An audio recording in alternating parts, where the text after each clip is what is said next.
Amém, graças a Deus. Nós vamos, nesse momento, refletir sobre a palavra de Deus. Vocês que estão aqui comigo podem se assentar. Aliás, eu louvo a Deus pela vida desse ministério de música, que todo final de semana, desde que toda essa fase começou, tem estado aqui firmes, louvando, buscando. O Ronaldo aqui não esteve presente nas semanas porque não estava bem, e por uma questão de cuidados não pôde vir, mas agora a gente vai refletir. Então, da mesma forma que eu quero pedir para que você que está na sua casa, agora se volte à palavra do Senhor, eu peço para aqueles que estão aqui também me acompanhando e me ajudando, e servindo ao Senhor e cultuando ao Senhor aqui no templo, que também permaneçam atentos à palavra do Senhor. Lembrando, eu quero apenas reforçar alguns avisos relacionados à nossa igreja, e esses avisos são para os membros dessa igreja. O acampamento que nós estávamos organizando agora para a Páscoa, nós estamos jogando ele para o segundo semestre. Talvez ele aconteça em setembro. Então, a gente está reorganizando, mas é lógico que a gente não sabe como que será daqui para frente. Mas, a princípio, nós estamos reagendando o nosso acampamento para setembro. Também, lembrando que a semana que vem é fim de semana de Páscoa.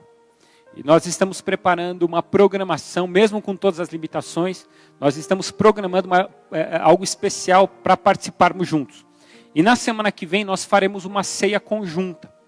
Então, durante a semana eu estarei dando as diretrizes para toda a igreja, mas eu creio que a gente vai estar juntos, de uma forma, é lógico que não no mesmo local, mas juntos adorando ao Senhor, participando do pão e do cálice. E a gente deve pedir para que os membros da igreja comprem o pão, comprem o suco de uva, para que juntos nós possamos participar da ceia, tá bom? Então a gente vai dar as diretrizes para os membros da igreja para o próximo final de semana. Eu quero convidar você para que abra a sua Bíblia no livro de Lamentações de Jeremias. A gente vai fazer a leitura de Lamentações, capítulo de número 3. Nós vamos ler a partir do verso de número 19.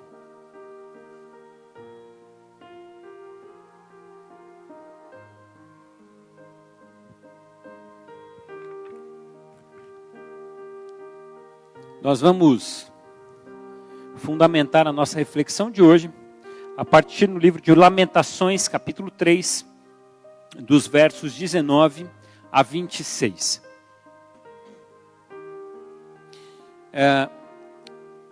Eu convido para que todos estejam lendo comigo esse texto agora. Diz assim: lembro-me da minha aflição e do meu delírio, da minha amargura e do meu pesar. Lembro-me bem disso tudo, e a minha alma desfalece dentro de mim. Todavia, lembro-me também do que pode me dar esperança. Graças ao grande amor do Senhor é que não somos consumidos, pois as suas misericórdias são inesgotáveis. Renovam-se cada manhã. Grande é a sua fidelidade. Digo a mim mesmo, a minha porção é o Senhor. Portanto, nele porei a minha esperança.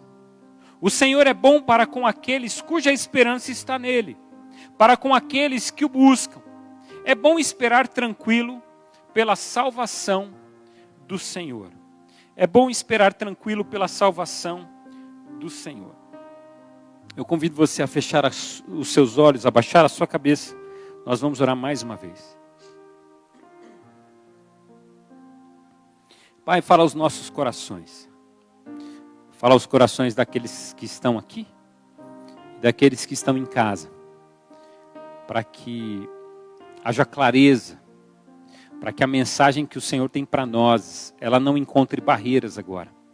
Que todas as barreiras caiam por terra em nome de Jesus. Amém. Amém.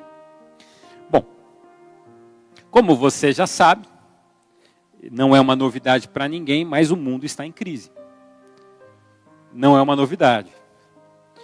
Não vivemos uma crise apenas em nossa cidade, não é uma crise do Estado, e não é uma crise da nossa nação, nem do nosso continente. Essa é uma crise mundial.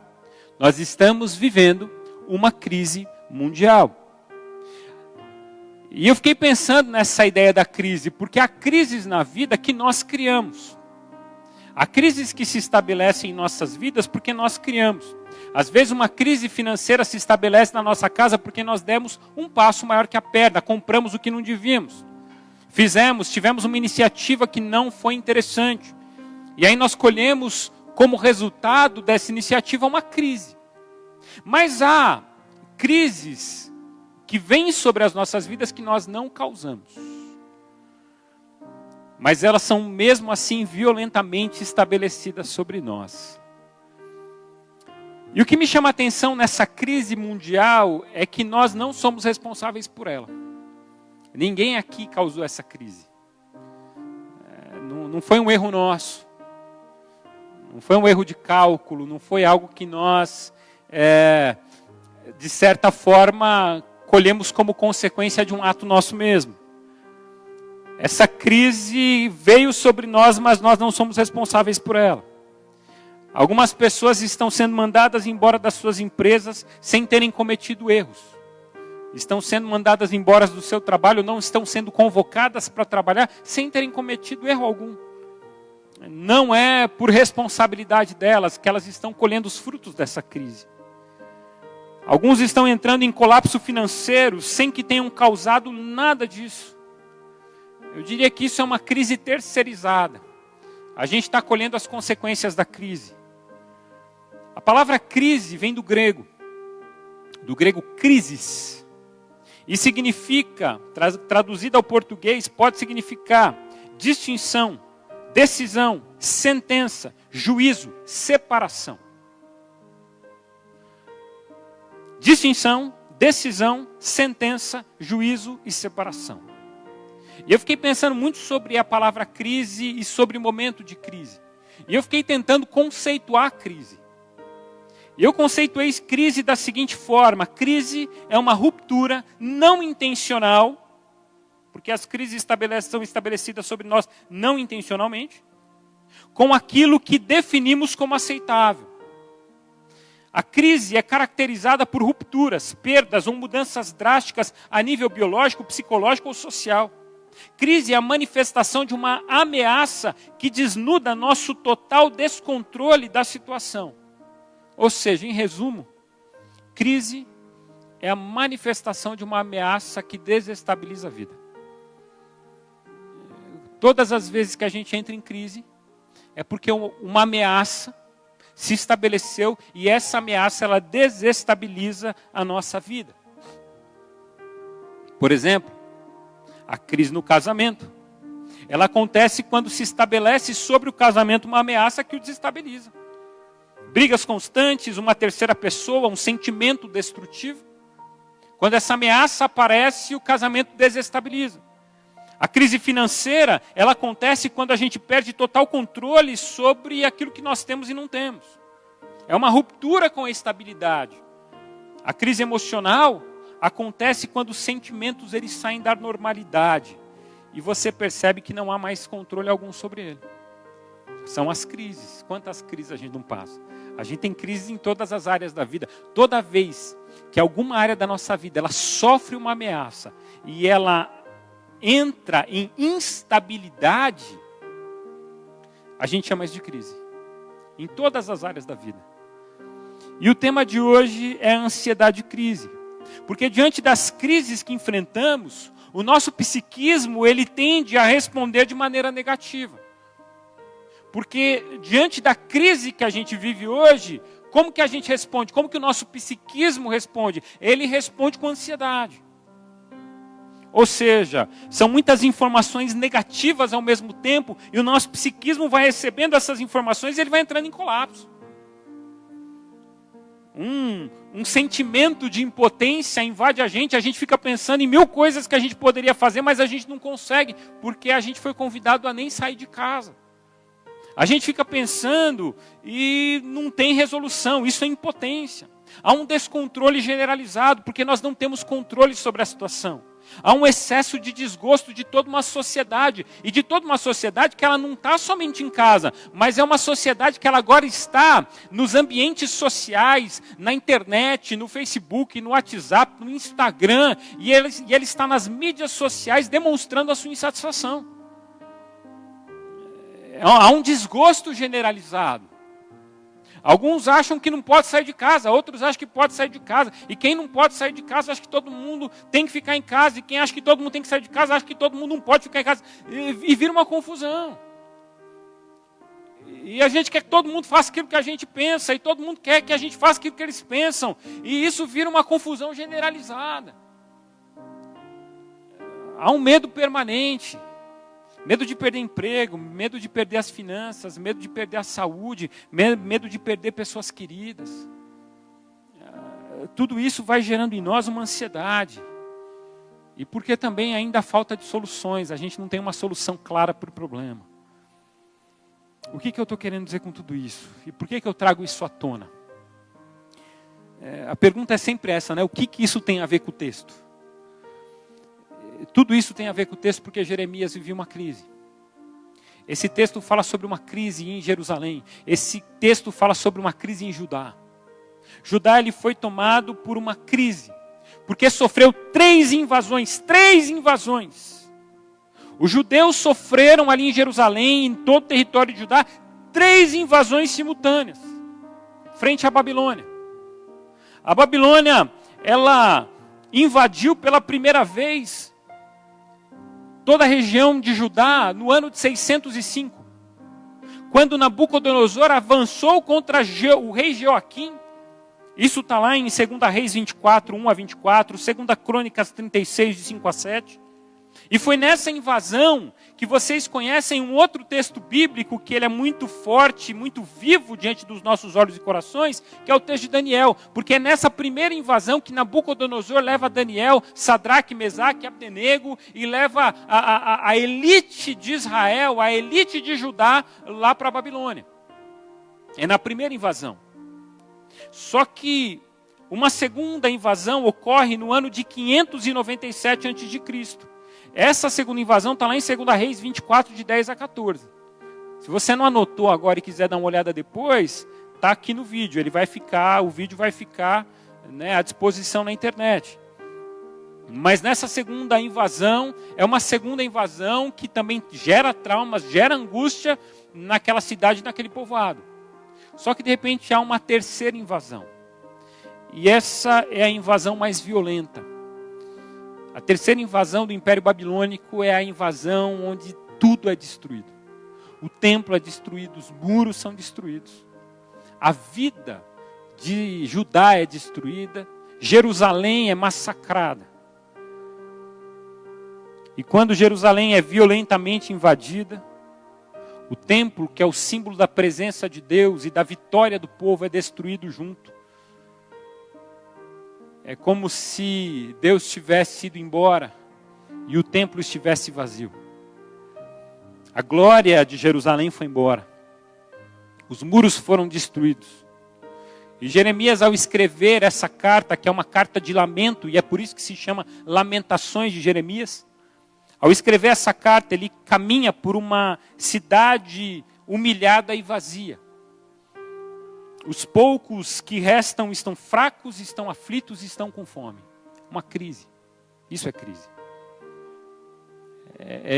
Quando você lê o livro de Lamentações de Jeremias, você imagina o profeta andando pelos escombros, andando pelo meio das pedras que foram derrubadas do templo destruído, dos muros quebrados. E ele lamentando diante de Deus, reconhecendo que a glória do Senhor não estava mais presente naquele lugar.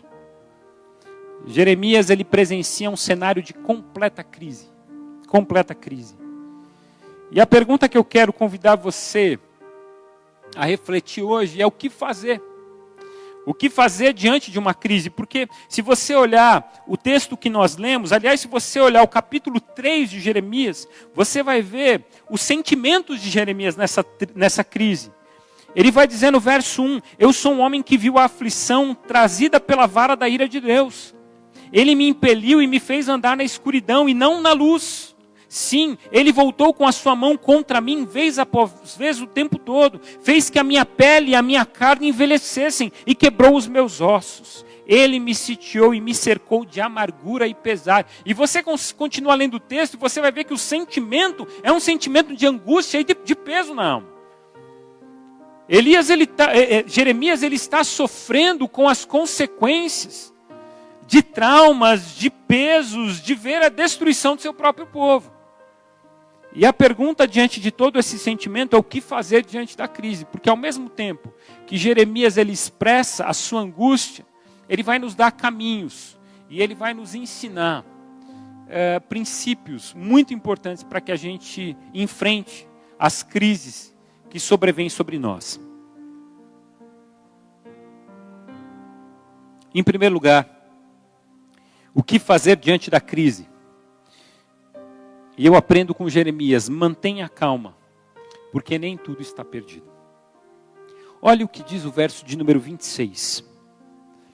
No verso 26, o último verso que nós lemos, ele diz, é bom esperar tranquilo pela salvação do Senhor.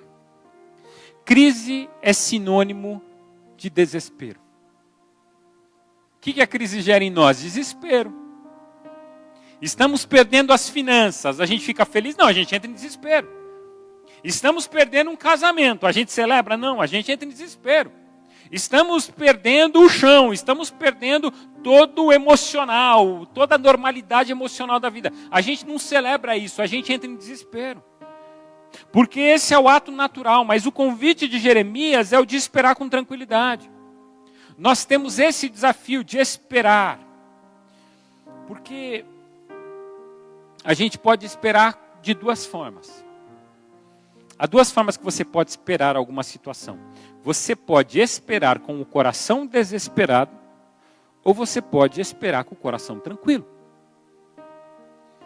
Há duas formas de se esperar os acontecimentos da vida. Você pode esperar essa crise passar em todo o mundo, em toda a nação, em toda a sociedade mundial. Você pode esperar desesperado aí na sua casa, ou você pode esperar com tranquilidade. Essa é a questão. Porque assim, a escolha é nossa. A escolha de como nós vamos viver a vida é nossa. Eu sei que não é fácil para ninguém, eu não estou sendo insensível.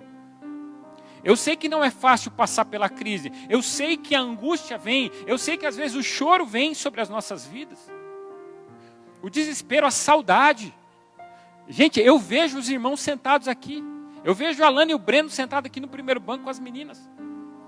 Eu vejo o Sérgio sentado ali no segundo, terceiro banco. Meu sogro sentado aqui, minha mãe no segundo. Eu vejo gente, Marconha Rosa lá no fundo. Eu vejo Renan e a Kelly ali pro meu lado direito. Eu visualizo o pessoal sentado aqui. Por quê? Porque a gente já tem essa vivência, e a saudade faz a gente visualizar. Eu sei que dói na gente essa distância. É lógico que a gente queria estar todo mundo junto aqui. Mas a Bíblia diz que há tempo de abraçar e tempo de afastar-se de abraçar. A gente já falou sobre isso. E a gente está vivendo o tempo de afastar-se de abraçar. E a gente precisa decidir como que a gente vai viver isso. Porque tem gente que prefere viver esse momento em desespero. Esse momento, que eu acho que é o mais importante, interessante, é o de esperar com tranquilidade. Porque assim, vocês que estão aqui comigo, vocês sabem que tem gente que faz diferença nos dias de crise. Tem gente que faz uma diferença lascada. Tem gente que acalma, tem gente que tem boas palavras, porque elas acalmam o coração. É gente que no dia da crise consegue sentar a gente, colocar a gente no juízo. Fala assim, volta para o juízo, volta para a realidade, para de ficar histérico, para de ficar desesperado, para de correr para um lado para o outro, porque não está resolvendo nada, só está trazendo pânico no ambiente. Calma, há uma esperança, há uma expectativa, há um novo olhar. Elas nos convidam a viver a vida com um novo olhar. Elas diminuem a crise e elas potencializam a fé em nós. Porque assim, não há nada pior do que você viver perto de gente desesperada na crise. Sabe aquela gente que fala assim, ah, meu Deus, e se o coronavírus passar aqui em casa? E se ele pegar a gente? E se todo mundo morrer? E quem vai cuidar de não sei... Isso é ansiedade. E essa, naturalmente, é uma ansiedade desnecessária. Tem gente que no momento do desespero não é agradável estar perto porque não tem boa palavra. Agora tem gente que traz a gente para a realidade. E fala assim, olha, a realidade é dura. Mas a pessoa não traz a gente apenas para a realidade dura, ela traz a gente para a realidade da fé. A realidade é dura, mas espera em Deus. A gente já passou por coisa pior.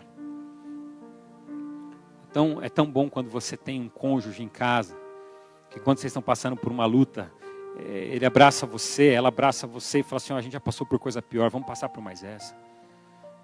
É a mãe que faz isso, que abraça você e fala, a gente já passou por tanta coisa, essa é só mais uma. Vamos lá, Deus nos trouxe até aqui. E o dia que Deus romper com a nossa história, Ele é Senhor de toda a história. Eu creio que é gente assim que faz a diferença na vida. Jesus, quando Ele estava no barco, os discípulos, Ele diz aos discípulos, passemos para o outro lado. E os discípulos entram no barco, e sabe o que Jesus vai fazer? Jesus vai dormir. E quando eles estão em alto mar, a Bíblia diz que um vento vem em direção ao barco, uma tempestade se estabelece e uma crise se estabelece, porque aquele quadro de estabilidade agora se transforma num quadro de instabilidade.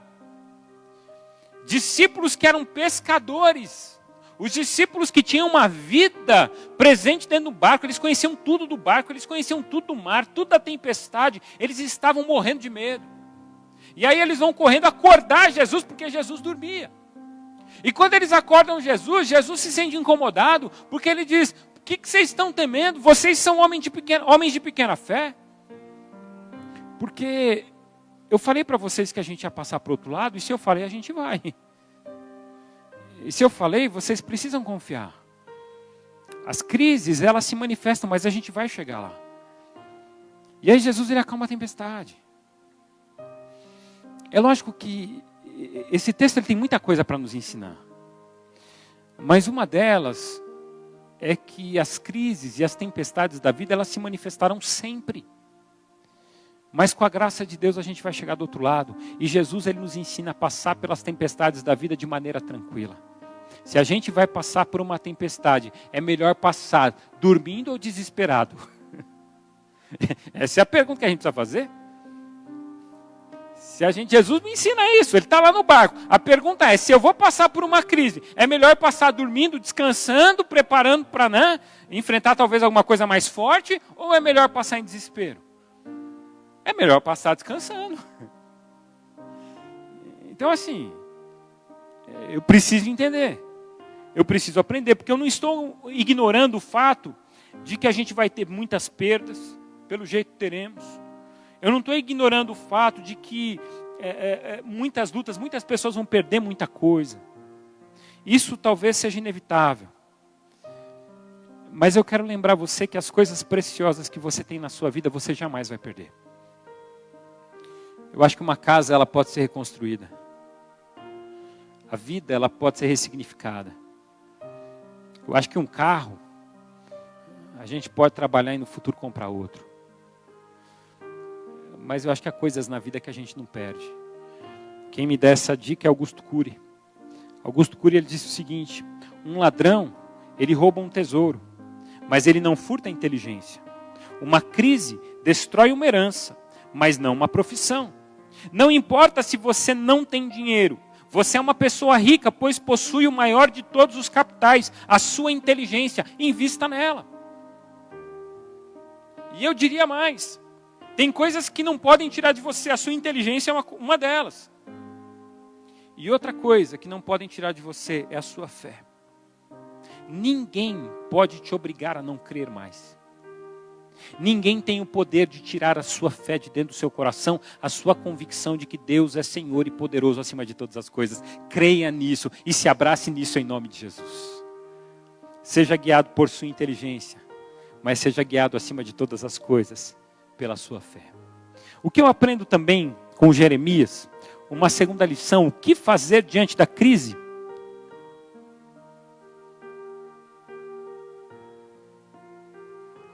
Se Se alimente com esperança. Se alimente com esperança, porque aí vem um verso que o Ronaldo citou aqui na sua oração, que é Lamentações capítulo 3, verso 21. Que você deve conhecer e ter decorado esse versículo, até por causa de canções, ou talvez a sua tradução seja diferente da que eu estou usando hoje, mas você pode estar se lembrando desse versículo a partir do quero trazer à memória as coisas que me podem dar esperança. Ou quero trazer à memória, em outras traduções, aquilo que me dá esperança.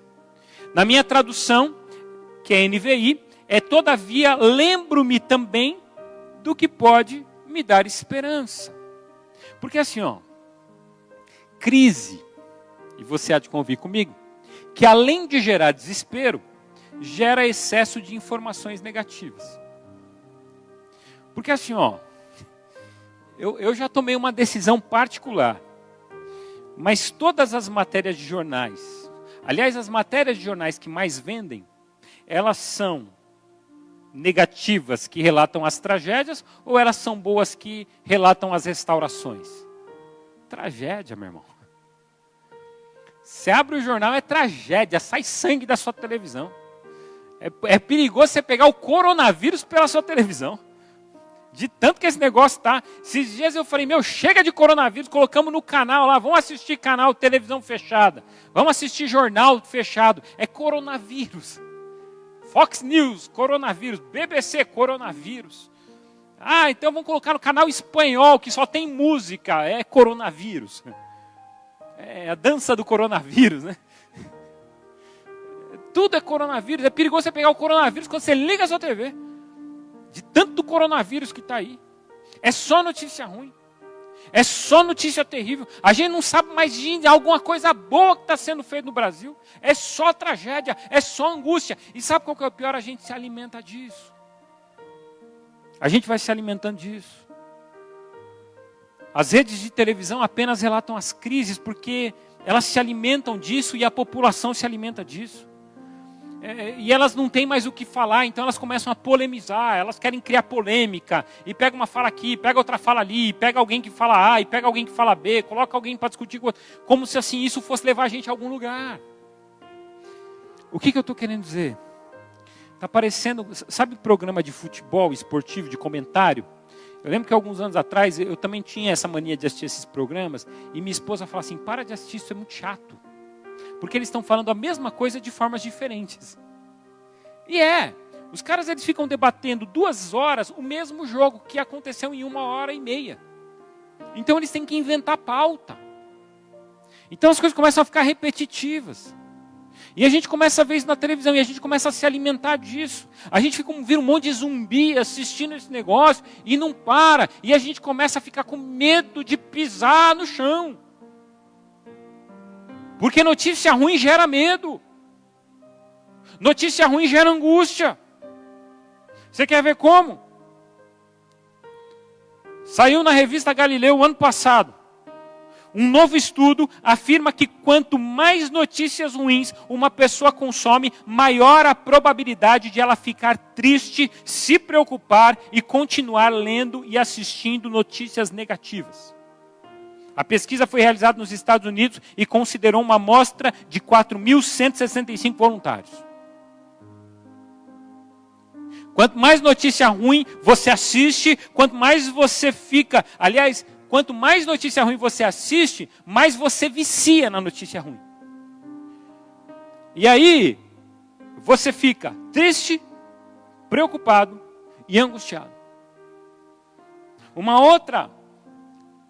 outra fonte diz que as psicólogas Rebecca Thompson e Roxane Silver, pesquisadoras que assinam um estudo, elas revelaram para uma publicação especializada da Universidade da Califórnia, que o consumo de notícias via redes sociais e por smartphones aumentam o acompanhamento obsessivo de tragédias ou crimes hediondos, principalmente através de vídeos e imagens que se repetem à exaustão. Sabe aquela imagem do cara matando, né, atirando, batendo com o outro, matando com outra paulada, que às vezes passa alguém manda esse vídeo, as pessoas ficam obcecadas por isso, querem procurar outros, querem se aprofundar nessas visualizações. Aí elas terminam dizendo assim: ler, ouvir ou assistir notícias ruins logo de manhã também pode te deixar mais ansioso e triste por todo o resto do dia. Então você acorda de manhã e já vai coronavírus, coronavírus, coronavírus, irmão. Vai dar angústia na sua alma. Porque, preste atenção, o que eu estou falando aqui não é sobre uma questão de fugir da realidade, mas sobre dosarmos a realidade. Olha o que Jeremias está fazendo. Jeremias, ele caminha pelos escombros, ele vê destruição, ele vê miséria, ele vê tragédia, ele vê fome. E sabe o que ele diz? Ele diz assim: eu quero trazer à memória as coisas que me podem dar esperança. Eu não vou me alimentar só de tragédia, eu vou me alimentar de esperança. Eu não vou me alimentar só de notícias ruins, eu vou me alimentar daquilo que enche o meu coração de coisa boa. Eu não vou ficar o dia inteiro assistindo e tira um jornal, põe um outro, isso aí vai virar um ciclo vicioso que vai te deprimir. Eu quero convidar você a cantar, eu quero convidar você a celebrar, eu quero convidar você a desfrutar tempo com a família, eu quero convidar você a cultuar com a sua família, eu quero convidar você para fazer cultos domésticos, eu quero convidar você para ler a sua Bíblia, eu quero convidar você nos tempos de coronavírus a você decorar os textos bíblicos. Textos bíblicos. Eu tenho citado, a gente tem feito cultos domésticos em casa. E uma das coisas, cada culto, nós temos que decorar um versículo, cada culto. E tem sido uma experiência muito, muito legal, porque os meus filhos já estão inculcando a palavra de Deus. E aí esses dias eu brinquei com eles, eu falei assim, quem falar os versículos decorados, vai ganhar um sorvete. Tive que pagar sorvete para os dois. E eles falaram assim de boca cheia. Por quê? Porque é vida para eles, é vida para mim. Vamos mudar de assunto. Tem tanta coisa boa acontecendo nesse mundo. Tem tanta gente se levantando para ajudar. Tem tanta gente se levantando para solidarizar. Essa semana eu mandei uma mensagem para a igreja. Falei: igreja, nós precisamos de alimentos. Vamos começar. Até se vier mais alimento do que precisamos agora, vamos estocar. Porque muita gente vai precisar. Irmãos, hoje saiu um pessoal da igreja aqui nas casas para distribuir o alimento daqueles que falaram que iam doar. Ajuntaram vários alimentos. A gente já arrecadou nessa semana, só nessa semana, 7 cestas básicas, mais alimentos, mas arrecadamos quase 600 e poucos reais em dinheiro para que a gente compre cestas básicas. Gente, isso é uma bênção. É gente fazendo, é gente trabalhando. Ontem eu passei ali na frente do hospital das clínicas. A hora que eu passei lá, tinha uma quantidade de cristãos da cidade. Disseram que foi da Igreja Batista. Excelente! Os nossos irmãos da Igreja Batista estavam na frente dos hospitais orando. Olha quanta coisa linda acontecendo.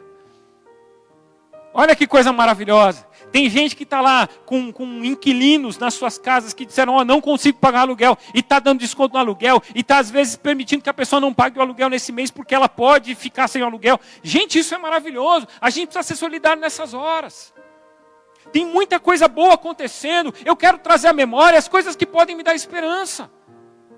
Enquanto o coronavírus ele está destruindo a vida de alguns, sei que tem outros lutando, eu sei que tem outros trabalhando, eu sei que tem outros se dedicando, eu sei que tem coisas lindas acontecendo, eu sei que um está ajudando o outro está abrindo a sua casa, o outro está dando mantimento. Há coisas maravilhosas que enchem meu coração de esperança. Traga à sua memória as coisas que podem dar esperança. Lembra do que Deus fez, lembra que você começou com nada e hoje você tem muito, e se tirar parte do que você tem, você pode recomeçar, e você não vai recomeçar com nada, você já vai começar com alguma coisa, que seja a experiência, que vai te levar muito mais longe. Traga à sua memória as coisas que podem te dar esperança. Lembre-se de uma coisa. Nós somos os portadores das boas notícias. Nós devemos, a Bíblia diz que nós fomos chamados para pregar o Evangelho por todo mundo. O que é Evangelho? O Evangelho é boa notícia. No mundo cheio de más notícias, nós somos os portadores das boas notícias. O apóstolo Paulo, sabe o que ele diz lá em 2 Coríntios? Ele diz que Deus Ele diz assim: mas temos esse tesouro em vasos de barro, para mostrar que o poder que a tudo excede provém de Deus e não de nós. Há uma riqueza dentro de nós que somos vasos de barro. Qual que é essa riqueza? É o Evangelho. O apóstolo Paulo está dizendo: nós temos o Evangelho, nós temos as boas novas, nós temos a boa nova da salvação. Jesus veio, habitou entre nós, morreu a nossa morte, nos ofereceu a sua vida, e hoje nós somos cheios de vida, e todos podem ter acesso a essa vida em Cristo Jesus. Todos podem ter acesso a essa salvação. Todos podem entregar a vida a Cristo. Essa é a boa notícia. No mundo que jaz do maligno. João diz isso. João diz que nós somos de Deus e que o mundo jaz do maligno. O apóstolo Paulo diz que Satanás é o príncipe deste mundo e ele tem cegado as pessoas para que elas não vejam. João diz em Apocalipse que o diabo é a grande serpente que veio para enganar a todos. Pedro diz que o diabo é o nosso adversário que o tempo todo busca nos tragar. Mas a gente tem uma boa notícia. Porque diante de um mundo que jaz do maligno, a gente tem a notícia de que Jesus, Ele tem salvação para todos aqueles que o reconhecem. Para todos aqueles que creem. E todos aqueles que creem em seu nome, a eles deu-lhes o poder de serem feitos filhos de Deus. Em terceiro e último lugar, o que fazer diante da crise? Confie ou confiem no amor de Deus. O texto diz: graças ao grande amor do Senhor é que não somos consumidos, pois as suas misericórdias são inesgotáveis, renovam-se cada manhã, grande é a sua fidelidade. Lembre-se que nós não somos consumidos graças ao amor de Deus. Jeremias, ele tinha uma convicção nesse texto. Ela é importante, e é importante que você saiba qual que é essa convicção. Jeremias, em todo o livro de Lamentações, ele vai reconhecer que toda essa peste, que toda essa desgraça, que toda essa destruição que veio sobre o povo de Judá, ela veio por causa de um juízo divino. O povo caminhava em pecado. O povo caminhava de maneira completamente contrária à vontade de Deus. O povo, ele lia a Bíblia e interpretava do jeito que queria. O povo lia as Escrituras e interpretava do jeito que queria. O povo se voltava contra Deus, o povo adorava outros deuses. O povo não reconhecia a divindade única e exclusiva de Deus. E o povo colheu as consequências de não ter a vida completamente entregue a Deus, porque eles foram entregues à própria vida. Eles foram entregues a esse mundo que jaz do maligno.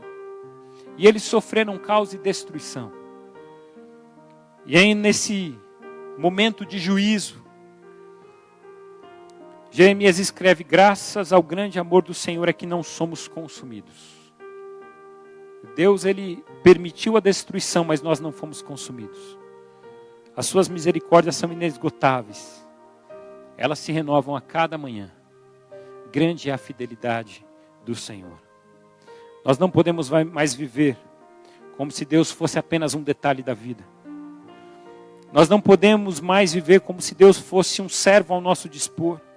Não é possível mais usar o nome de Deus ou brincar com Ele. Nós precisamos retomar o zelo sobre as coisas de Deus.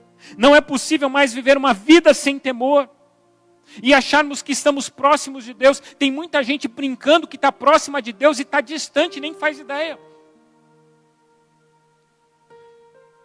Fica falando e contando vantagem como se Deus fosse amigo íntimo. Deixa eu dizer uma coisa: Deus não compactua com o pecado. Deus, ele perdoa o pecador, mas se não houver um coração arrependido, haverá juízo.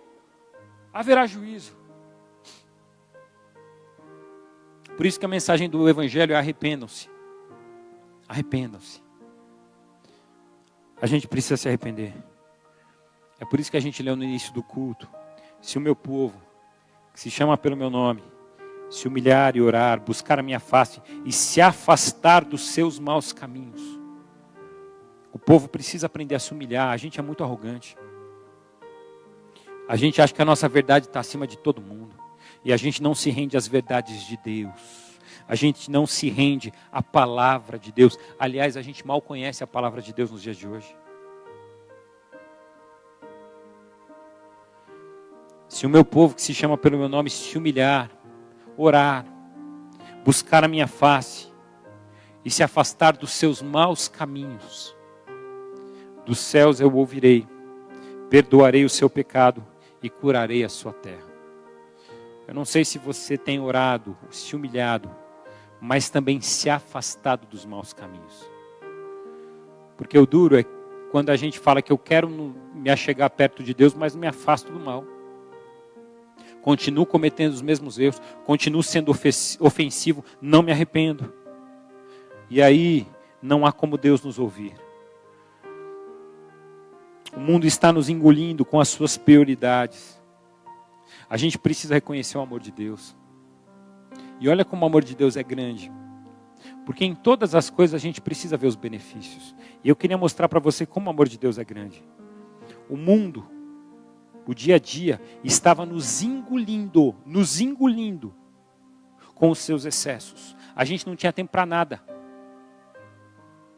A gente estava sem tempo para nada. Nosso tempo estava escasso. E agora a maior parte da população tem todo o tempo do mundo. Já reparou nisso? Ninguém tinha tempo para nada, nada.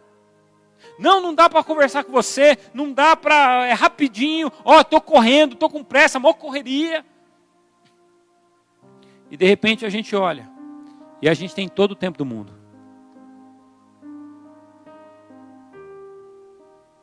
O que mudou? Horas foram acrescentadas ao nosso dia? Não. A gente está vivendo com 24 horas por dia, todos os dias. Eu sei que é difícil de acreditar, mas estamos. O que mudou então? O que mudou é que um vírus, uma peste, nos fez redescobrir que o tempo ele está para nós usufruirmos e não para que ele nos pressione e nos use. O tempo está a nosso serviço e não nós estamos a serviço do tempo. Essa é uma grande lição que nós precisamos aprender com essa crise. O Deus que é amor está nos ensinando uma linda lição. Eu fiz você para desfrutar do tempo. E eu não fiz você para ser usado pelo tempo. O tempo está a seu serviço e não você a serviço dele. De repente há mais tempo para ficar com os filhos, que bênção. Redescubra os seus filhos. Converse com os seus filhos. Conte histórias para os seus filhos. Faça exercícios com seus filhos. Ensine os seus filhos, aprenda com seus filhos. De repente você vai descobrir que há muito mais a oferecer e há muito mais para receber deles. Gaste tempo com seus pais. Ouça mais histórias dos seus pais. Descubra mais um pouco das suas histórias sentando com eles no sofá. Gaste mais tempo com Deus. A gente mal tinha tempo para orar. Agora o Facebook até cansa. A gente já está cansada de Facebook e Instagram. Por quê? Porque agora um negócio é muito tempo. Separe seu tempo, organize seu tempo. Ore mais. Se você puder trabalhar à distância, trabalhe. Invista na sua inteligência, leia livros em nome de Jesus. Leia bons livros, leia a Bíblia, mas leia livros. Aproveite, organize seu tempo. Saia da frente da televisão, a televisão é só desgraça, você já sabe o que vai passar lá. Eu vou dizer para você que deve estar passando agora no Fantástico, o que vai passar daqui a pouco. Eu já sei qual que é a pauta. Então assim, você também sabe. Pega um livro, converse com a sua família, faz alguma coisa que traga vida para você. Deus está nos mostrando que nós temos tempo sim. Ele está nos mostrando. E Ele está nos dando a oportunidade. Ele está dando a oportunidade dos pais se voltarem aos filhos. E dos filhos se voltarem aos pais. Ele está nos dando a oportunidade de nos voltarmos ao Evangelho. E do Evangelho entrar e penetrar no nosso coração. Deus está nos dando a oportunidade de mudar de vida. E eu quero que seja verdade aquilo que muitos já têm falado no dia de hoje. Que depois dessa crise nós não seremos mais os mesmos. Porque assim, eu não quero, eu sou daquela opinião, eu não quero que as coisas voltem ao normal. Tomara que não. Tomara que as coisas voltem diferente, porque o normal não estava bom. eu espero que as coisas sejam muito melhores. E eu quero concluir esse texto, depois de tantas coisas maravilhosas que Jeremias consegue enxergar no meio dos escombros. Eu quero concluir dizendo algo ou citando Albert Einstein. Quando Albert Einstein ele fala sobre a crise, e ele diz: não pretendemos que as coisas mudem, se sempre fazemos o mesmo. A crise é a melhor bênção que pode ocorrer com as pessoas e países, porque a crise traz progressos. A criatividade nasce da angústia, como o dia nasce da noite escura. É na crise que nascem as invenções, os descobrimentos e as grandes estratégias. Quem supera a crise, supera a si mesmo sem ficar superado. Quem atribui à crise seus fracassos e penúrias, violenta o seu próprio talento e respeita mais os problemas do que as soluções. A verdadeira crise é a crise da incompetência. Sem crise não há desafios. Sem desafios, a vida é uma rotina, uma lenta agonia. Sem crise não há mérito. É na crise que se aflora o melhor de cada um. Eu creio que essa crise precisa nos tornar melhores. Quem me ensinou isso e quem ensinou isso na história foi o Japão. O Japão em 46, ele foi bombardeado, ele foi destruído. E em 15 anos, o Japão já era uma potência econômica do mundo. Em menos de 15 anos, aliás, em 4 anos, o Japão já se mostrava com um desenvolvimento acima da média. Em 15 anos, ele já era uma potência econômica mundial. Eu acho que a gente precisa aprender. Israel sofreu. Olha para a história de Israel. Israel sempre foi um povo perseguido e sofrido. Mas Israel sempre soube se levantar.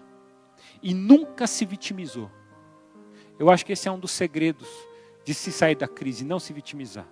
Então, eu quero lembrar você, o que fazer diante da crise? Confie no amor de Deus. O amor de Deus está nos ensinando através da crise. Se alimente com esperança, mude a pauta e mantenha a calma, porque nem tudo está perdido. Que Deus nos abençoe.